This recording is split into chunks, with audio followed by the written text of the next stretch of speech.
Hi everyone, it's Johnny Seed here again, and today I want to talk about mixtapes, compilation tapes that we used to put together back before there was things like Spotify and YouTube.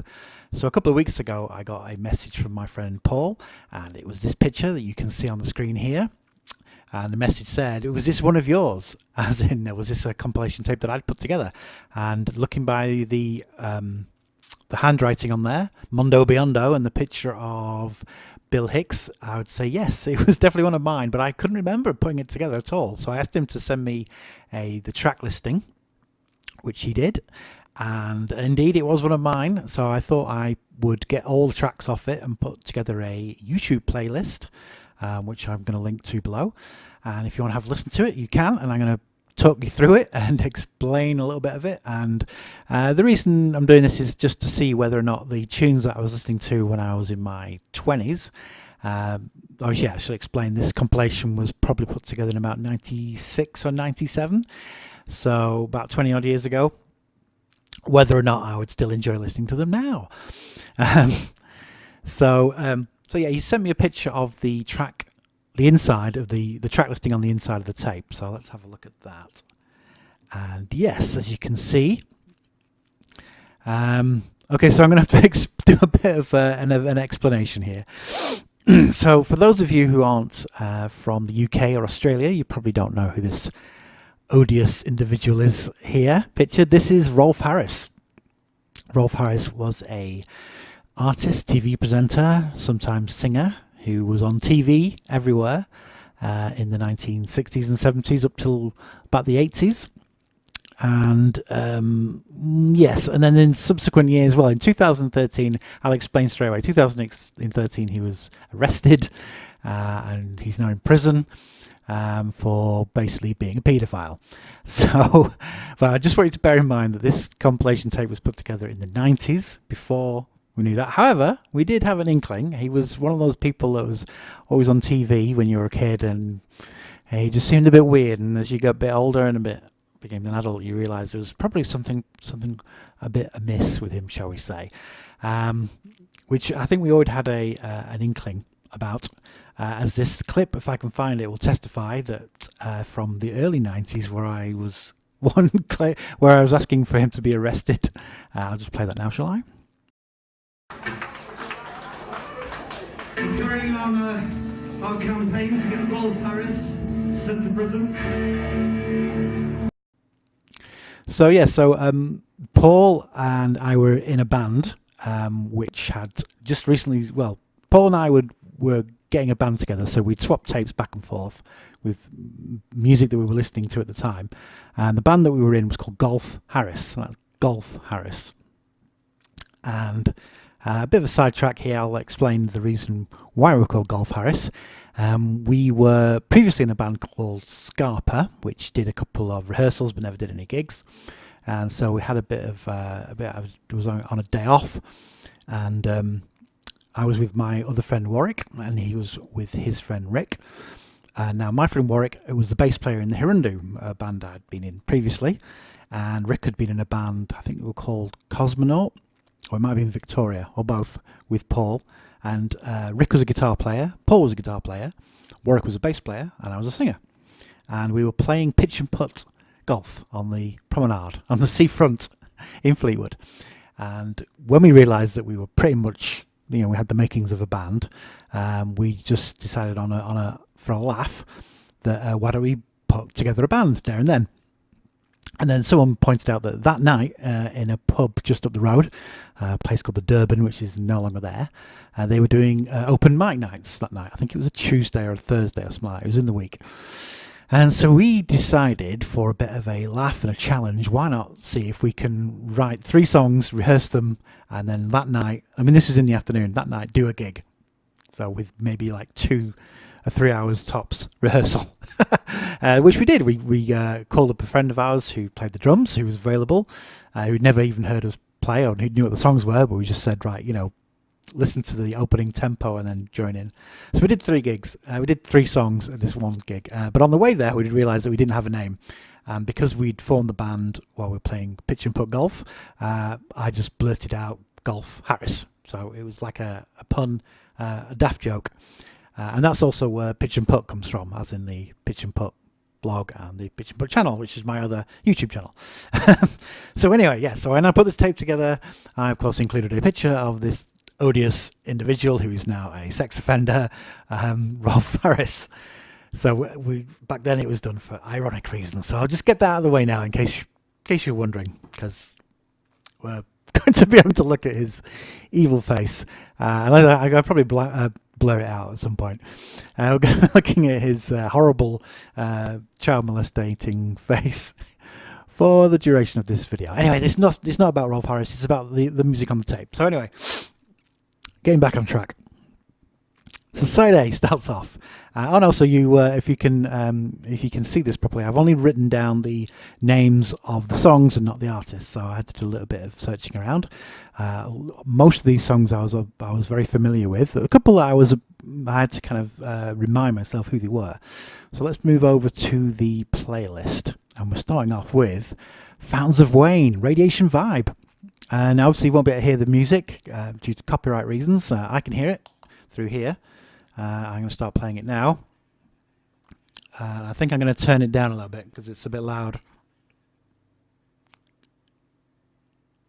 There we go. So you'll find the link to the playlist in the description below. So if you want to, I'll just pause that. So if you want to go and have a look, get it on the screen on another window, and then play along. So Fountains of Wayne, Radiation Vibe, great example of what I would call 90s American indie, or I think other people call it nerd rock or power pop, but great chorus. The sort of music that we were aspiring to make in this band Rolf Harris, but we didn't quite ever get there.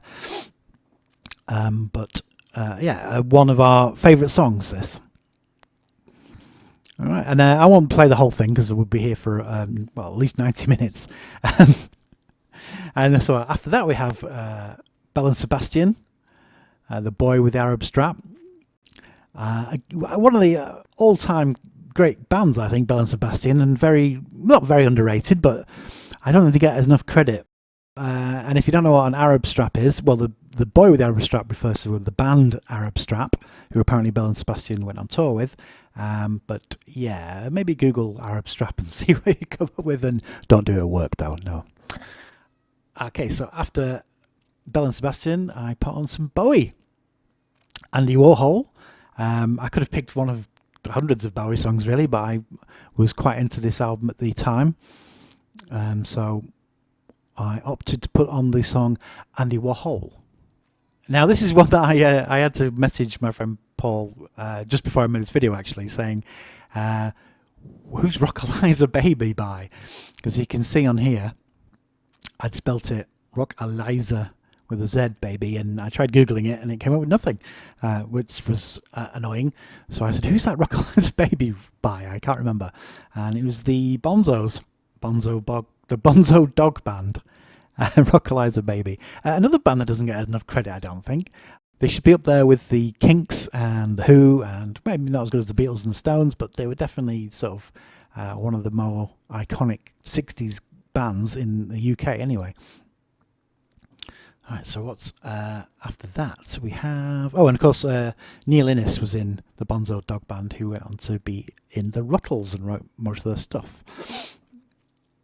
Okay, so driving south. Oh yeah, driving south. Okay, so this is the on this tape here we have. I'd put the Jimi Hendrix version, which unfortunately isn't available anywhere on YouTube, apparently because it's been copyrighted.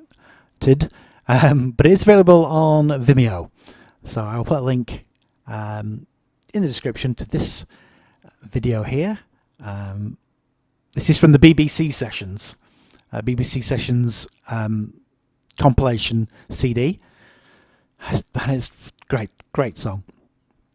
There's two versions on there. This is, I'm not sure, there's one that he did I think with a band before he became like well known as Jimi Hendrix. Was it Jimmy James and the Blue Flames, I think it might have been. But so for the track list here, for the playlist, I've put on the closest you'll probably ever get to Jimi Hendrix is that Stevie Ray Vaughan and his version, which is, again, this is also fantastic. It's a bit fast, but I mean, it's absolutely just like shreds its pieces on this. It's insane. Pause for some tea.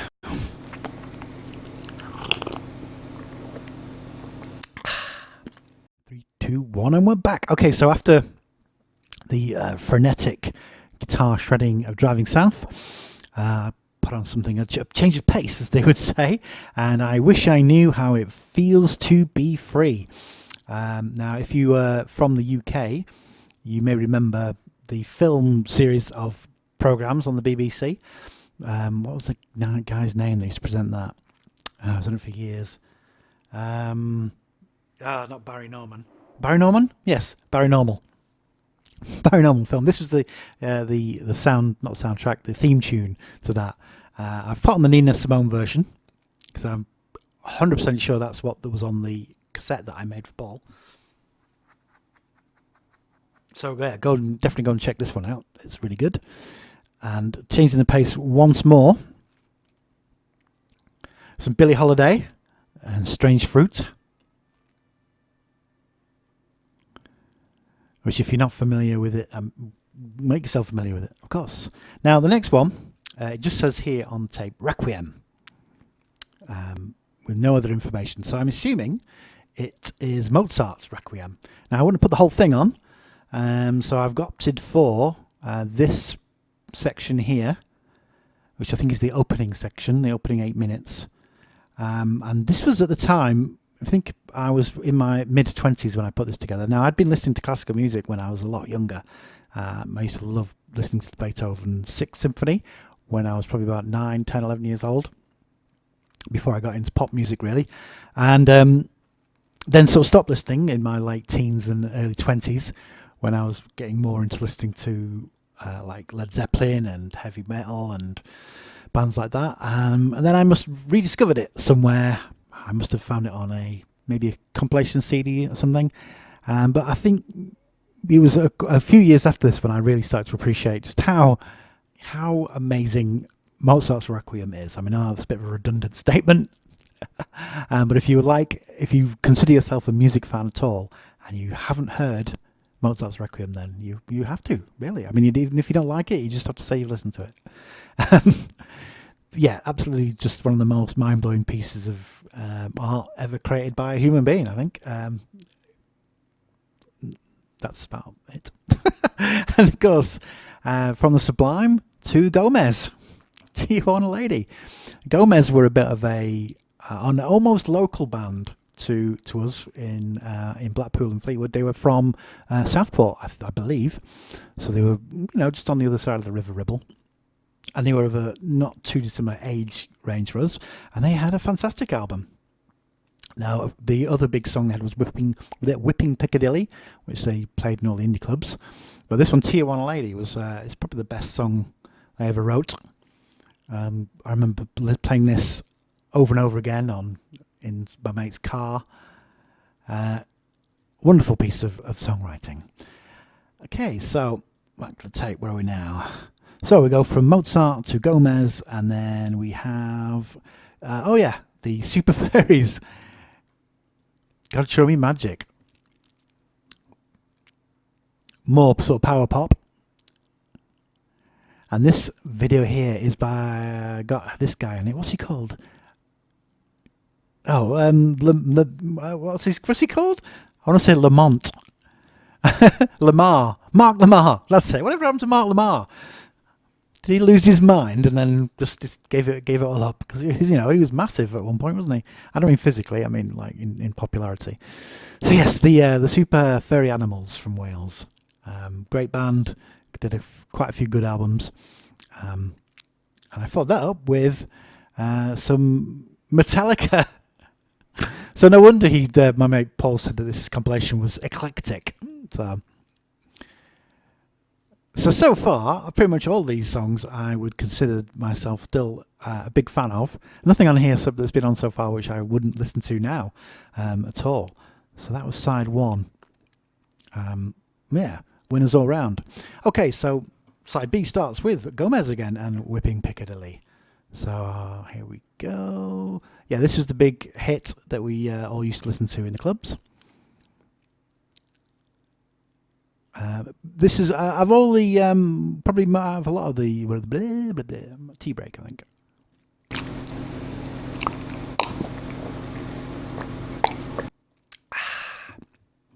And I followed that up with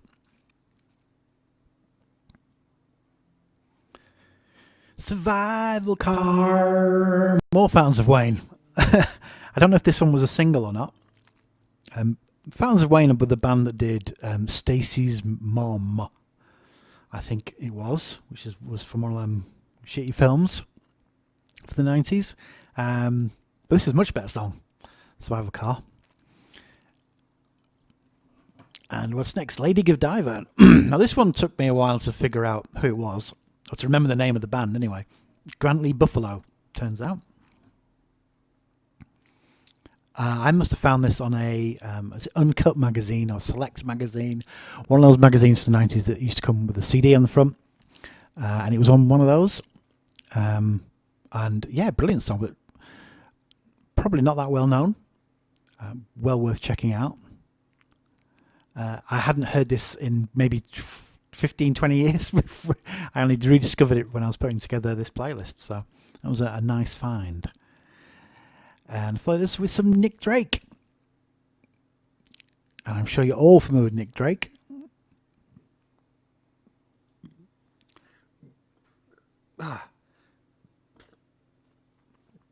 So I'm sure you're all familiar with Nick Drake. I haven't listened to this for quite a while. The last time I listened to Nick Drake, I used to absolutely love Nick Drake when I first heard it back in like the 90s when I was in my 20s. It was one of those artists that you kind of just discover and you think, why is no one else, back then no one else was ever talking about it really. So yeah, I was blown away by the album. Something I haven't really listened to a lot since. Find it a little bit depressing, to be honest. The songwriting is brilliant, obviously, and the playing is brilliant, and I would recommend it. I just not really something I've actually stuck on and listened to in the subsequent 20 years. Not that I'm saying I don't like it, just haven't really listened to it much. Right, and I followed that one. Another one took a little bit of investigating. Chicken Ain't Nothing But a Bird. So I had to Google that, and of course it found out it was a Cab Calloway song. I don't remember where I got this from at all.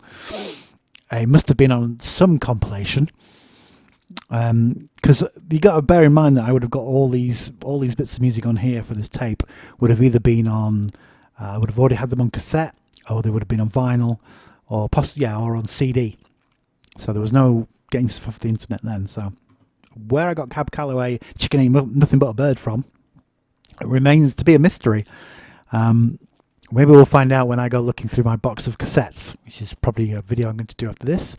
I should have said that I can't find my tape version of the Jimi Hendrix Experience BBC sessions, so I'm going to have a go and have a little bit of a look around through all the cassettes I own, and you can follow my progress as I look for it. I don't know what I'm talking about here. Right, so Chicken Ain't Nothing But a Bird from 1940, and I followed that up with Sea of Madness, and I would have got this off the Woodstock LP, and I think this is Crosby, Stills, Nash and Young. I'm surprised there isn't actually any more Neil Young on here, because I was hugely into Neil Young back in my early 20s anyway, so I guess this was my tribute to Neil. And next, I haven't missed anything out here, have I? No. Time has told me, Chicken Ain't Nothing But a Bird.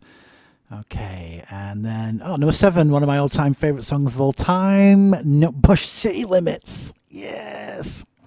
I have to play this now, you have to excuse me, because this just funks so hard, it's untrue.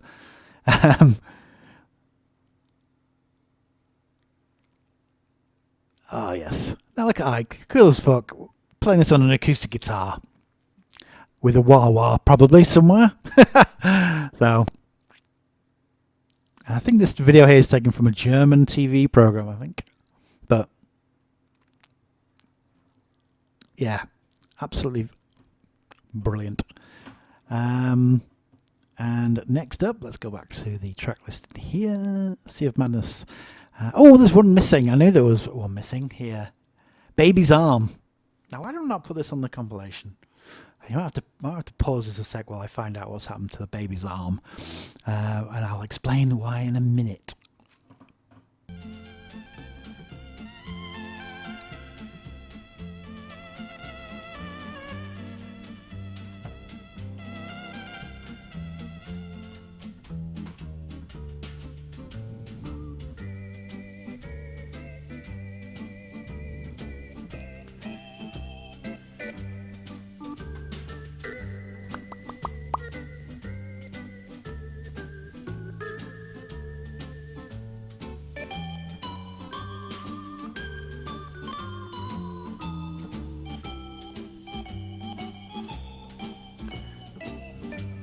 Oh, well, change.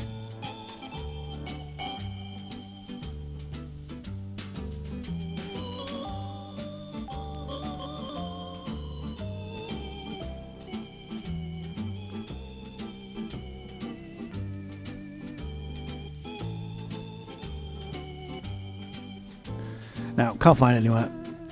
Okay, so yeah. Ding, ding, ding, ding. Back to the video here. Chang. I'm pretty sure the band was called Chang. Is my friend's band. It was Brandon, who was in Dr. Bone, was the drummer, and Chris, who I think later on played bass on a Golf Harris album, and Sean, who was also in Herundu at some point. He replaced the other Sean. Were in a band called Chang, and they had a song called Baby's Arm, and it's on this compilation tape here, and I thought I had it somewhere on. I thought there was a video of it on YouTube somewhere. If I can find this in the editing process, I will add it to the playlist, because obviously it's not there now. But it's a great song, so they were a power pop trio, so wonderful stuff. 1, 2, 3, 4.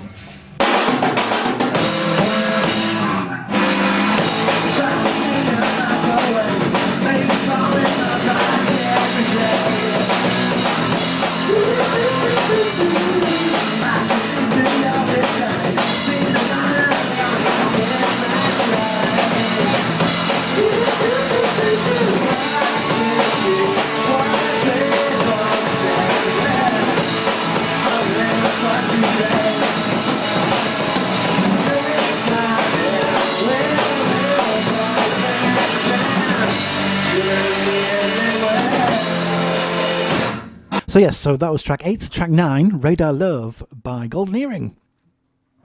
Straight out of Holland. This was a song that used to play all the time on the jukebox in the pub I used to go into when I was in my late teens, early 20s, the Queens. Yeah, so it's an old-timey favourite from there.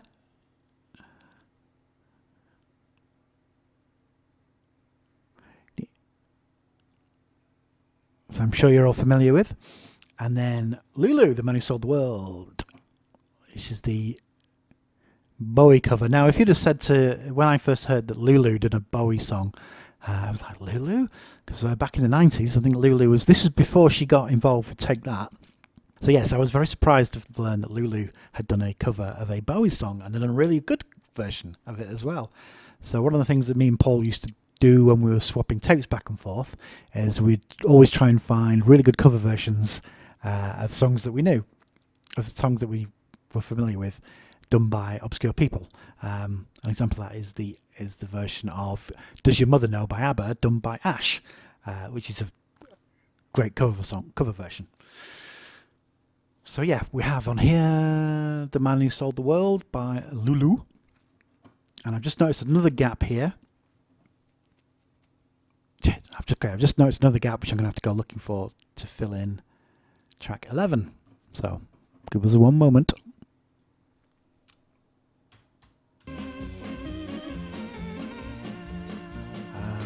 She's the one by...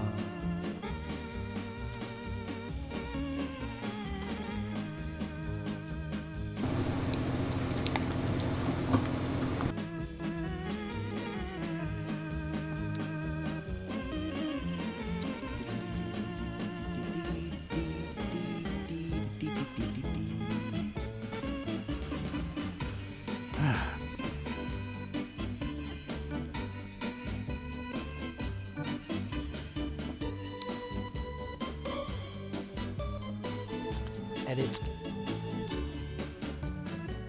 Ding ding ding. Right. So where is that one? That is She's the One, number 11. Okay. Second to last song. Right. So sorry about that. I hadn't realised I'd missed off one of the tracks from the playlist, like a doofus, and that is the second to last track. Excuse me. Which is the fantastic She's the One by Roy Harper. All 9 minutes of it, although this is actually 2 songs on this video. They go well together. Roy Harper was we found out about Roy Harper through listening to Led Zeppelin, because they had that track. Hats off to Roy Harper. And I know my friend Sean had quite a few of his albums, and we used to listen to him on cassette when we used to go off, jump in the car and go driving up to the lakes for a weekend. Vivid memories of listening to this album, Focus on such a trip. So again, brilliant track, which I still listen to this day. Excuse me. I shouldn't eat pasta before doing videos. And then to finish it off, we have Carl Douglas's, and because where another sort of tradition is you always end a compilation tape with a bit of a funny joke song or something that's ironic. So of course I picked the mighty Carl Douglas's Kung Fu Fighting. Right, so thank you for. I'm just having a look at some of these other ones, all these tapes here. Ian's Fantastic Compilation Volume 4. Okay, so that just about wraps it up. Thank you for watching this. I hope you enjoy the playlist. Crank it up, play it loud, and enjoy. And I'll see you next time. Bye. Okay, stop recording now.